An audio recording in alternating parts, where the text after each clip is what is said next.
முருகனை எந்த பெண் முருகத்தில் ரொம்ப உருகுறி வழிபடுறாங்களோ அவங்கள யாருமே துன்பப்படுத்தாதீங்க.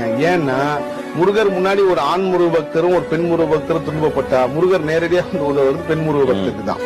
ஏன்னா அவர் பிறந்த உடனே கிருத்திகை பெண்கள் தான் 6 பேர் வளர்க்குறாங்க.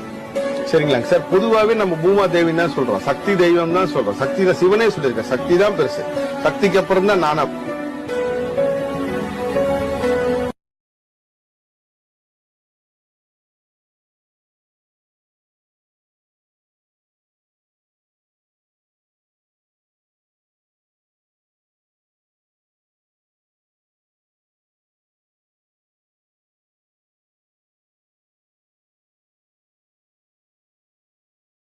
தேவின்னு தான் சொல்றோம், சக்தி தெய்வம் தான் சொல்றோம். சக்தி தான் சிவனே சொல்லியிருக்க, சக்தி தான் பெருசு, சக்திக்கு அப்புறம் தான் நானா.